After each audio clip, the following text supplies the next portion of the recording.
Bueno, muy buenas tardes a todos. Antes de nada quería, pues obviamente agradecer a todo el comité el haberme invitado, el haber organizado este congreso. La verdad que hay más gente de lo que pensaba, o sea que eso es bueno, un desafío. Y también quería obviamente pues agradeceros a todos el estar aquí y bueno, no es lo mejor, pero bueno. Mi ponencia, cuando me invitaron, estuve pensando un poco de qué podía hablar, enfoque le podía dar a esta ponencia que fuera un poco diferente a todo lo que vemos siempre, ¿no? Entonces, me propuse un reto, me propuse conseguir hacer una ponencia de BIM sin hablar de software. Así que si en algún momento hablo de ello, me podéis llamar la atención. Bueno, lo primero un poco sobre mí. Mejor este. Vale. Como ya han dicho, mi nombre es Alberto Alonso, soy ingeniero civil, estoy aquí en minoría entre arquitectos y aparejadores, pero bueno, también así sirve un poco para animar a todos los que somos también ingenieros. Ahí os he puesto un poco los países en los que he estado trabajando. He estado en Inglaterra, en Irlanda, Emiratos Árabes, Qatar y ahora en Estonia y Lituania. Esto os lo he querido poner simplemente para que sepáis que por suerte, por mi trabajo, por donde me he movido, tengo un conocimiento bastante amplio de cómo se está aplicando BIM en diferentes países, en diferentes proyectos. Y os diré una cosa buena, y es que en España, aunque muchas veces pensemos que vamos muy por detrás, no es ni mucho menos así. Bueno, ahí os pongo algunos de los proyectos en los que he estado participando. A la izquierda es el metro de Qatar. Ahí estuve con acción a unos meses, desplazado, pasando calor en verano. Muy agradable todo. Es un proyecto, como veis, son estaciones de metro bastante grandes, un proyecto civil. Luego estuve algunos meses, no muchos, en la reforma del estadio de Anoeta. Ahora estamos, bueno, recientemente nos han dado a mi empresa, IDOM, tramos de alta velocidad en Estonia y Lituania, como os comentaba. Estos proyectos tienen unos requerimientos BIM bastante grandes y aquí hay un problema que también, pues, bueno, no un problema, ¿no? Pero una curiosidad que sí que quería mencionar. El BIM en edificación ha ido progresando muy poco a poco, muy lentamente, ha ido madurando el mercado, la gente, los profesionales, los requisitos, y ha sido un poco progresivo. En infraestructuras, perdón, todo esto ha llegado muy de repente, los requisitos son bestiales, pero no hay ni la preparación ni por parte del cliente ni por parte de muchas veces de las ingenierías o constructoras. De todas maneras, os lo iré desglosando un poco para que veáis a qué me refiero con esto. Este es el proyecto un poco del que os voy a hablar. Esto es el Metrolink, que es la primera línea de metro de Irlanda. Y este proyecto se tenía que hacer, se está haciendo, vamos, bajo metodología de BIM nivel 2.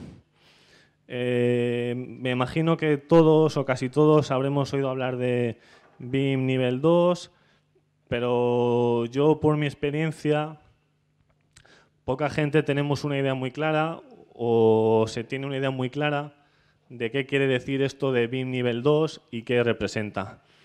Entonces, por suerte, pues, al haber trabajado en Reino Unido, me ha tocado leerme más de una vez esta PAS 1192, que os sonará a todos, y creo que ya puedo decir con cierto conocimiento qué es esto de BIM nivel 2. Y esto también lo enfoco un poco por esta experiencia, digamos, en Reino Unido. El concepto de BIM, que creo que todos tenemos muy claro y que no es el sitio para explicarlo, ya está muy claro, ¿no? Pero la acepción que tiene todo el mundo es de Building Information Modeling. En Reino Unido, en el mundo anglosajón, le han dado una vuelta y este Building Information Modeling ha pasado a ser Better Information Management. Entonces, ahora os iré explicando por qué es tan importante esta gestión de la información y por qué es necesario en un proyecto BIM. Este proyecto, simplemente como curiosidad, pues estamos en el diseño preliminar. Es un proyecto que conlleva toda la obra civil y toda la edificación. Tiene todo: túneles, estaciones, carreteras de acceso, cocheras, trazado, absolutamente todo. Y os he puesto aquí un esquema de esta línea. Me imagino que no veis lo que pone, no pasa nada. Es simplemente el nombre de cada uno de los modelos. Esto es para que os hagáis una idea del volumen de este proyecto y por qué la correcta gestión de la información es tan necesario. Ahí tenemos, son 16 estaciones de metro. Cada estación tiene sus dos modelos nativos, el de instalaciones y el de arquitectura, que va junto con el de estructuras, al ser un diseño preliminar. Luego el modelo, el trazado se dividió por subsecciones. Cada subsección tiene también un mínimo de 2 modelos, uno para el trazado, otro para la estructura, bien sea túnel, bien sea viaducto, o incluso hay una zona que es upgrade. Luego tenemos la zona del depot, las cocheras. Hay un edificio que no está ahí, que es el parking disuasorio. Además de todo esto, están obviamente todas las carreteras de acceso y desvíos y demás. Y por último, todos los servicios afectados. Entonces, para que os hagáis una idea, ahí tenemos solamente, ya os decía, 2 modelos por estación. Son 32 modelos, tenemos 15 secciones, otros 30, ya estamos por 60, el depot, demás. Bueno, en final tenemos como modelos nativos cerca de 100 modelos diferentes, entre utilities, viaductos, estructuras y demás. Una vez exportamos estos modelos, obviamente hay que exportar en IFC y en demás formatos, tenemos del orden de cerca de 250 modelos. Además de los 250 modelos, pues obviamente esos modelos tienen todos sus elementos dentro, tienen sus documentos, tienen sus planos. Entonces es un volumen de información bestial que si no lo sabes gestionar o no lo gestionas de una manera eficiente, no te va a servir para nada. Ahí os he puesto, para explicaros por qué es tan importante esto de Information Management y qué relación tiene con el BIM. Ahí tenéis las dos principales, digamos, normativas BIM que hay actualmente, ¿no? A la izquierda tenemos la PAS 1192, la que ha sido, digamos, hasta ahora en la que la mayoría de normativas se han basado, han seguido. Y a la derecha tenemos la ISO 19650, recientemente lanzada a finales de año, por suerte ya traducida o casi traducida. Y ahí os pongo un poco para que veáis cómo que esto del Information Management, que suena un poco a lo mejor novedoso o no tan conocido, en realidad ha estado siempre en la base de estas normativas. Ahí tenéis a la izquierda el título de la PAS 1192, Specification for Information Management, bla, bla, bla, bla, bla, bla. La ISO 19650, Information Management Using Information Modeling. O sea que esto de la gestión de la información no es algo nuevo, no es algo que yo me haya inventado o que haya empezado recientemente. Y para no es el momento, no es el objeto de mi ponencia explicar estas dos normativas, pero sí que os he puesto dos términos que os voy a desarrollar durante la ponencia y que son claves para esta gestión de la información. Por un lado tenemos el CDE. Yo creo que aquí la mayoría sabremos de qué estamos hablando, el Common Data Environment, el corazón del BIM y donde se va a recopilar toda esa información. Y por el otro lado tenemos el término asset. No sé si este seguramente nos suene menos o nos suene, pero no tenemos una idea muy clara de qué es lo que quiere decir. Os lo voy a ir explicando durante la presentación y por qué estos dos términos son tan importantes.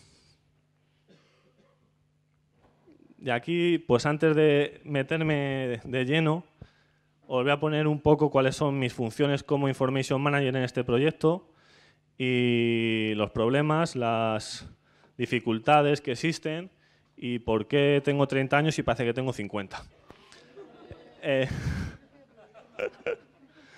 La primera parte y la más, bueno, no la más importante, pero una de ellas es la creación de estándares.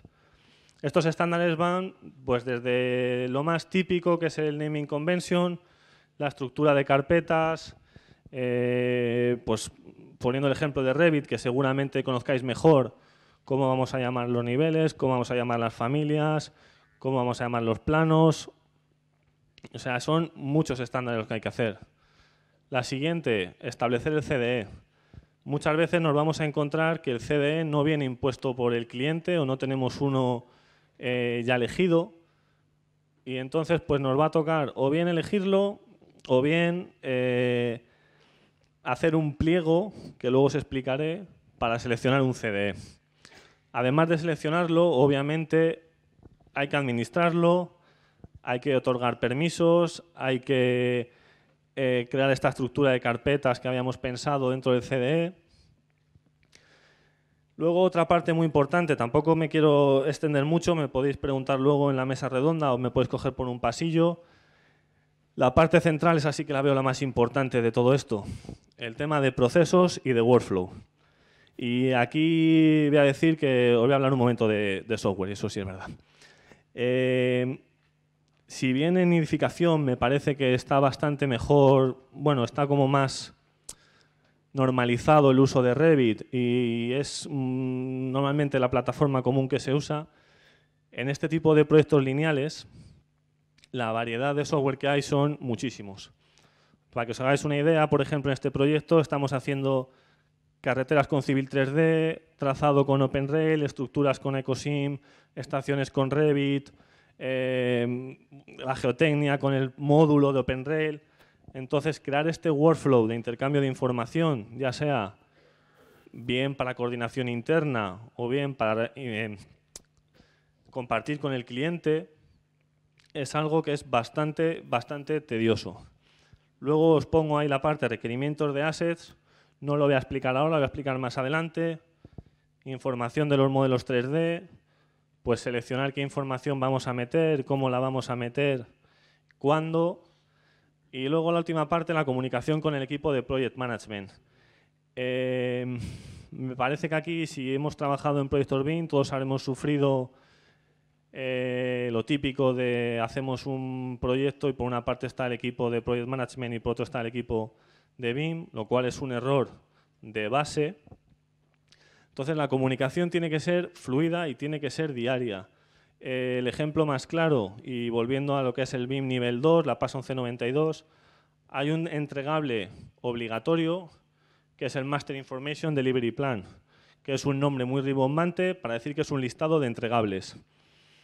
Entonces, este listado de entregables tú tienes que discutirlo con el de estructuras, con el de trazado, con el de instalaciones.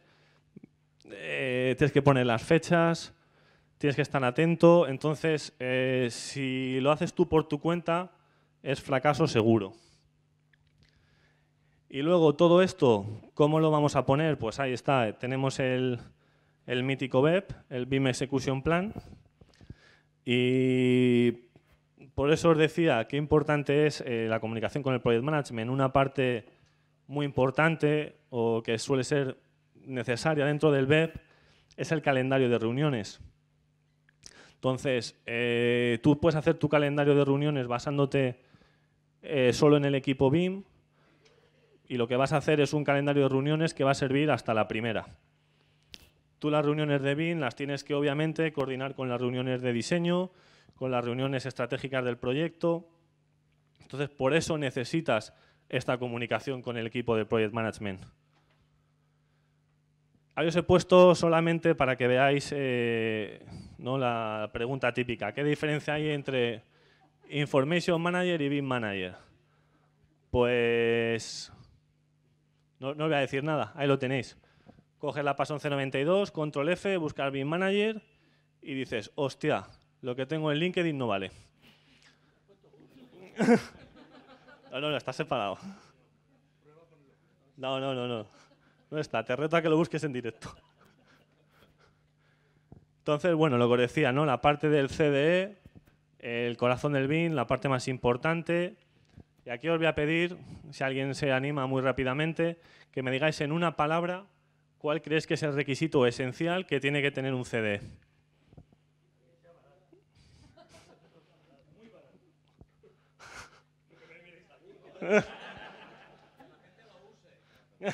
Esa es la más útil. Pues ahí os voy a poner, ya os decía, para este proyecto hemos tenido que hacer junto con el cliente, o sea, no es solo nuestro, es un trabajo colaborativo de verdad, un pliego para licitar el CD. Ellos quieren usar un CD, estamos en fase preliminar, quieren que dure desde la fase de diseño hasta la operación y mantenimiento.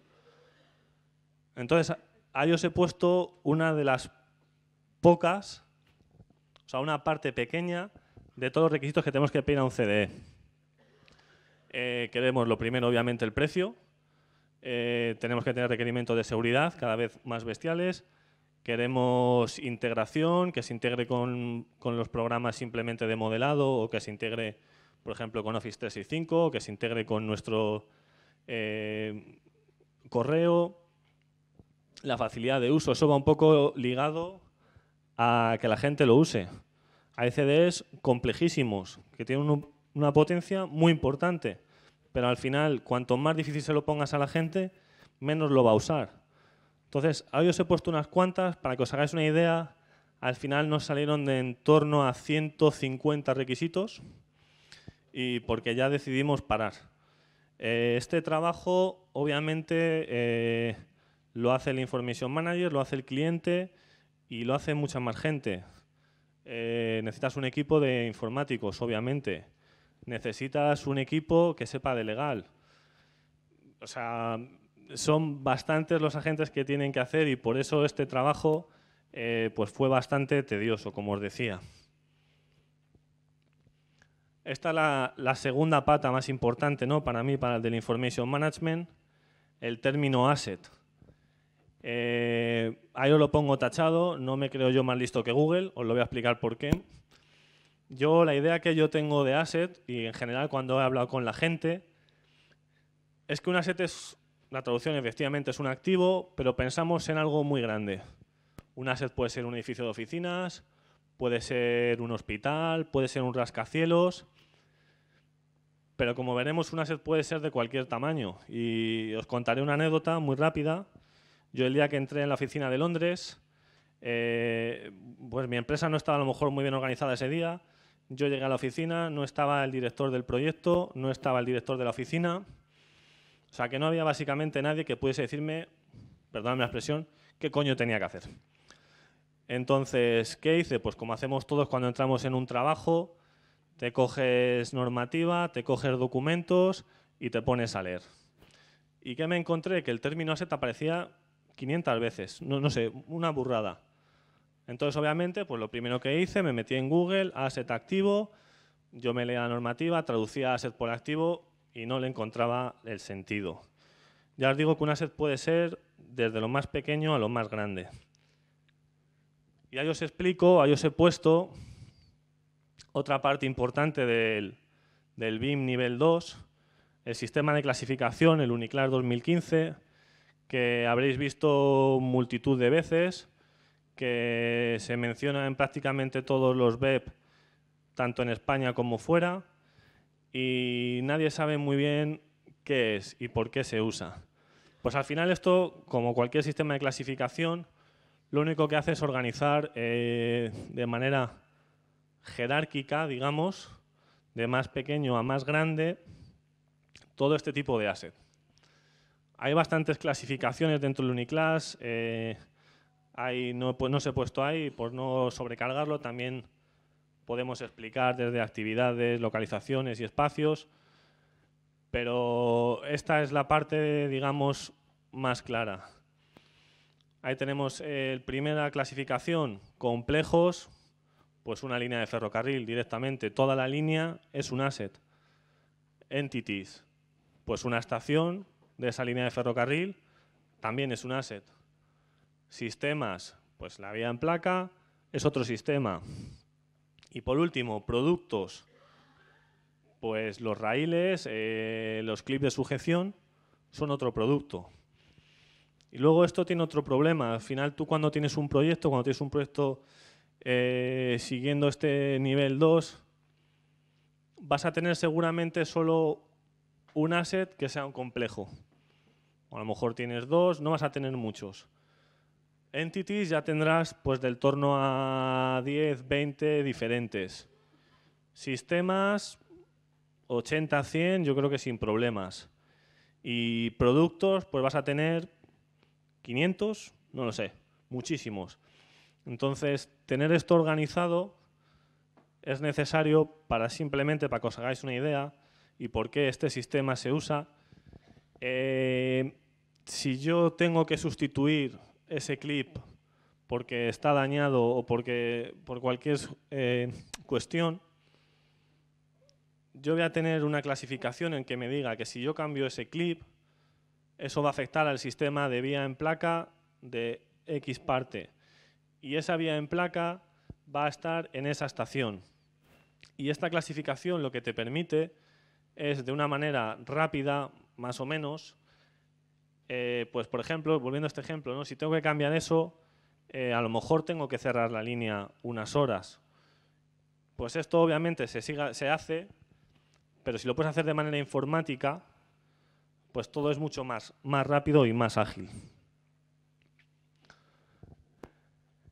¿Qué hacemos con estos assets? Ya os he dicho, hay que meter mucha información, hay que guardarla, hay que organizarla.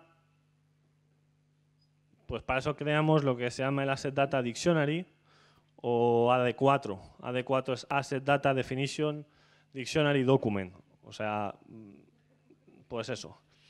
Lo dejamos en Asset Data Dictionary y nos vale igual. Y ahí os he puesto una diapositiva de un compañero mío, un conocido que trabajaba en Crossrail. Crossrail es posiblemente pues, el ejemplo principal, ¿no? de BIM en Europa. Y bueno, pues os traduzco, ¿no? Ahí está el policía diciendo, dame las respuestas.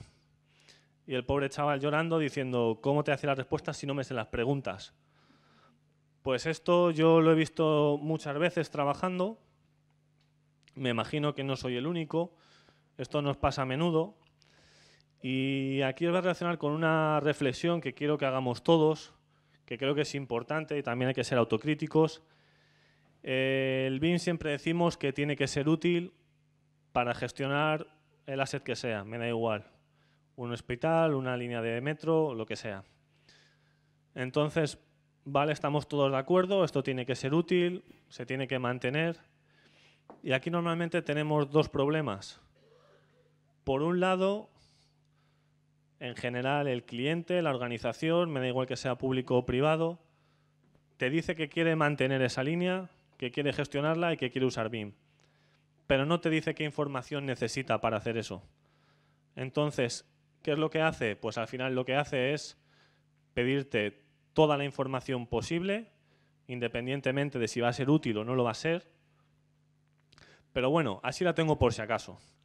Y el segundo problema, y aquí otra vez siendo autocrítico y que me corrija si no está de acuerdo, en general lo que yo veo es que las ingenierías en España, independientemente más grandes o más pequeñas, no tenemos una idea muy clara de cómo es este trabajo de operación y mantenimiento. Si bien obviamente puede haber alguien que sí que sepa o algún proyecto piloto y demás, no hay una idea clara. Entonces al final tienes por un lado alguien que te pide 200.000 requisitos y por el otro lado tienes alguien que obviamente no tiene la idea muy clara y que cuanto más información le metas es más tiempo que tú usas, menos dinero para la empresa. Entonces, esos dos intereses, ¿cómo los solucionas? Y esto me gustaría que pasase, pero no pasa.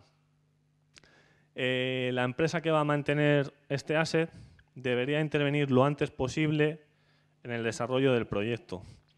Desde fases muy tempranas, no hace falta que esté toda la empresa de mantenimiento, pero por lo menos que haya alguien con la idea clara de cómo se va a mantener. Y por no alargarme mucho, por explicar esto, por sintetizar, ¿no? El Asset Data Dictionary, ya os he dicho un poco, ¿no? Va a contener toda la información, qué es lo que necesitamos, qué tenemos. Y entonces estas son las preguntas que tenemos que hacerle a cada asset. La primera, obviamente, el qué. ¿Qué información necesito de ese asset? Pongo un ejemplo, tengo un pomo de una puerta. ¿Necesito saber cuántos tornillos tiene? ¿Necesito saber el material? Pues depende del uso que le vaya a dar a ese modelo, habrá uno u otro. Lo que no tiene sentido es pedir que toda esa información esté incluida. La siguiente pregunta, ¿quién? ¿Quién tiene que aportar esa información? ¿Tiene que ser el propio cliente? ¿Tiene que ser el equipo de ingeniería? ¿Tiene que ser el constructor? ¿Tiene que ser el instalador? Pues todo eso tiene que quedar bien definido. La tercera, ¿cuándo? Lo necesito en fase de diseño, volviendo al ejemplo del pomo. Necesito saber el material desde la fase del diseño preliminar, o a lo mejor simplemente contenerlo cuando ya está construido o cuando está instalado. Pues eso es lo que hay que definir. Luego el cómo, muy importante también. ¿Qué formato vamos a darle a esta información? A lo mejor simplemente con una ficha técnica en PDF me vale. A lo mejor quiero tener esa información en el modelo. Pues si todo eso no lo defines, al final lo que vas a tener es que cada uno lo va a hacer como mejor le convenga a él, al que lo está haciendo, no al que lo tiene que gestionar. Y luego el dónde. Esto es una cosa que a lo mejor hay gente que está un poco en contra, pero yo no estoy a favor de que toda la información tenga que estar dentro del modelo. Y os voy a explicar por qué. Si tú al final tienes una base de datos, porque un modelo BIM no deja de ser una base de datos con una representación gráfica 3D más o más bonita, menos o más bonita. Pero si tú tienes bien definido todo este tipo de información, todo este tipo, la nomenclatura de este asset, pues a lo mejor no te interesa sobrecargar el modelo y llenarlo de parámetros que no te aportan nada. Luego tenemos la dependencia también. Todos estos datos, que parece así como una salvajada, porque lo es lo que me va a conseguir que la gestión de la información de mi proyecto sea buena. Pues la dependencia es muy sencilla. No puedo, por ejemplo, definirte qué pomo voy a poner hasta que no tenga definida qué puerta. Y es un ejemplo muy básico, muy sencillo, pero creo que bastante útil. Y luego, finalmente, el por qué. Ya os digo, a todos estos, o sea, esta información la necesito para algo. Cuando tú haces el BIM, cuando tú haces el BEP, perdón, tú vas a poner una lista de usos BIM. En el 90% de los casos, esto va a ser un copia-pega. Entonces, tú vas a poner de todo cuando a lo mejor lo que te hace falta son 4 partes. ¿Qué pasa? Que en general tenemos el miedo, no sé muy bien por qué, de quedarnos cortos. Pues no sé por qué. No, a lo mejor no te hace falta hacer simulaciones. ¿Para qué lo pones en el web? ¿Para qué me pides eso? Entonces, todo este tipo de preguntas tienes que responderlas con este Asset Data Dictionary. Y como esto es un poco lioso de explicar, os he puesto un ejemplo del que estamos usando para este proyecto del Metro de Dublín. Ahí tenéis arriba, todo obviamente va listado con el Uniclass, obligatorio. ¿Qué entity tenemos en la estación? La descripción, bueno, eso lo puedes poner o no. Luego tienes en qué fase vas a pedirle la información. Pues en nuestro caso, el diseño preliminar. Esto puede ser una base de datos en Excel, en Access, muy sencilla. Puede ser software que hay específico para este tipo de cuestiones. Puede ser una página web, puede ser una aplicación móvil. El formato no es importante en este caso. Y luego, por último, pues os decía, tenemos el entity, la estación building, y tenemos el sistema de vigas de hormigón, en este caso. Y finalmente, los atributos que tenemos que ponerle.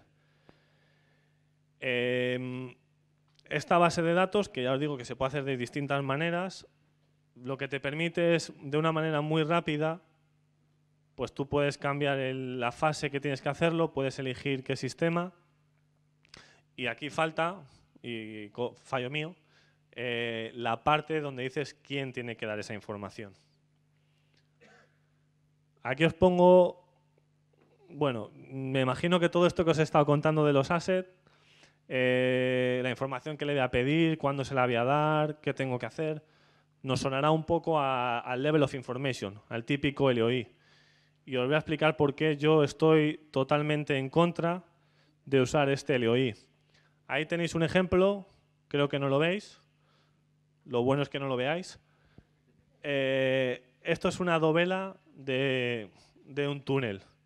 Esto es un nivel de información 4. Ahí podéis ver la cantidad de parámetros que te exige un 4. Esto está sacado también, otra vez, BIM nivel 2, UK, MBS, BIM Toolkit, te metes y ahí tienes el 4. Esto llega hasta el 6. Entonces, ¿realmente necesitamos toda esta información o la estamos pidiendo porque nos lo dice el LOI? Pues eso es lo que hay que ser un poco flexibles, tanto por parte del cliente como por parte de la ingeniería o quien haga el proyecto. Y esto tiene también otro problema. Si nos metemos en el MBS, el que tenga un ordenador lo puede ver sobre la marcha. Si tú buscas productos, vas a encontrar muy fácilmente la definición del LOI de estos productos. Me da igual, un pilar de hormigón, lo que quieras. Si te metes en sistemas, vas a empezar a ver que no todos tienen estos datos. Entonces, ya te va a costar. Y si te vas hacia arriba, si te vas a entidades o te vas a complejos, esto no lo vas a encontrar ni de casualidad. Entonces, cuando yo leo en algunos pliegos el proyecto se hará en LOI 3, pues me quedo así como diciendo, vale, me va a tocar discutir a saber qué es un LOI número 3. Y ahí os pongo un poco para esta gestión de información, estos assets, documentos que son importantes. El Asset Data Dictionary, más que explicado. El Asset Identification Standard, pues saber cómo vamos a nombrar a cada asset. Ahora os pondré un ejemplo. Y por último, el Asset Information Management System, que básicamente es la manera que lo vamos a gestionar. De nuevo, puede ser una web, puede ser un programa, puede ser una base de datos en Access o lo que quieras. Y ahí os pongo el ejemplo del Asset Identification Standard y por qué es tan importante. Normalmente muchas organizaciones tienen ya su sistema de nomenclatura.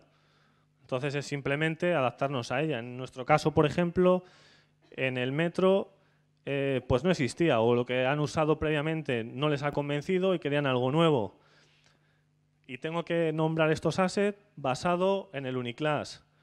¿Qué pasa? Que si yo cojo, por ejemplo, en este caso, una alarma de incendios y la llamo EF7530, pues nadie tiene ni idea de lo que es. Si yo me busco un sistema, y ya os digo que esto no ha sido tan fácil, ha sido bastantes conversaciones amigables. Si yo tengo un sistema que relaciona este Uniclass con códigos, pues al final te sale un nombre de este tipo. ¿Y por qué es tan importante este nombre y por qué hay que respetarlo? Porque este nombre lo que te va a dar es una trazabilidad de esta información. En este caso, esta alarma, cuando tú en la propia construcción, cuando tengas ya tu estación de metro, en este caso, vas a etiquetar a esa alarma con ese código. Puede ser con ese código, puede ser con un código QR que se vincula con ese nombre, pero siempre va a ser esa alarma y esa va desde el objeto físico, va a los planos, va al modelo, va a cualquier documento. Es, pues os pongo ahí, ¿no? La huella dactilar, la identidad de este asset. Y luego, por último, pues las conclusiones, ¿no? Primero de todo, yo espero que os haya quedado medianamente claro, si no es que no lo he hecho muy bien, pero el Information Management, la gestión de la información, es necesario para que un proyecto BIM funcione. Me da igual si estamos hablando de una línea de metro, un proyecto muy grande o de un proyecto más pequeño. Es necesaria esta gestión de la información. Y os diré más, esto no solo se debería aplicar el BIM a la gestión de proyectos, sino a la propia organización de las empresas. La siguiente conclusión, más no es mejor. De nuevo, hay que recoger la información que necesitemos. No hay que pedir por pedir. Ya os pongo keys. No sé si os suenan estas siglas. Es Keep It Simple, Stupid. Pues clavámoslo a fuego.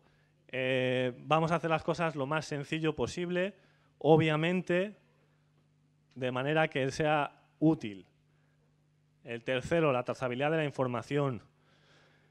Bien sea por documentos, bien sea por planos, por modelos. Siempre está el típico diagrama, que no os he puesto porque yo creo que todos estaremos cansados de verlo, de la información que cada vez que va de una fase a otra va cayendo. Pues eso es lo que tenemos que intentar evitar. Y eso es por lo que necesitamos que todo el mundo trabaje colaborativamente.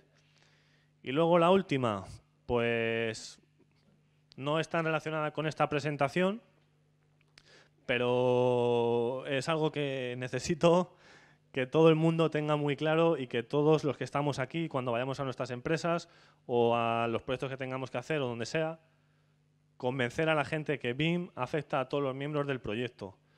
Mi empresa ahora, por ejemplo, lo que estamos intentando, lo que estoy intentando yo básicamente, es que los modeladores no envíen planos. Tienes el modelo 3D, si tienes cualquier duda me puedes preguntar a mí o a cualquiera que lo haga. Tienes el Navisworks, tienes el IFC, lo puedes ver con visores gratuitos. Pero si no obligamos a la gente a que use estos modelos 3D, si seguimos diciendo te mando los planos, pero intenta abrir el Navisworks de vez en cuando, no va a funcionar nunca. Y os diré más porque es importante. Mi experiencia, los proyectos que tenemos son casi todos fuera, las reuniones son por Skype la mayoría de veces. El tener un modelo BIM que todo el mundo sepa usar, que puedas visualizar, que puedas compartir pantalla, en vez de tener un plano en A3 lleno de rayones y anotaciones, pues hace bastante más ágil y bastante más útil para todos. Y nada, esto es todo. Muchas gracias.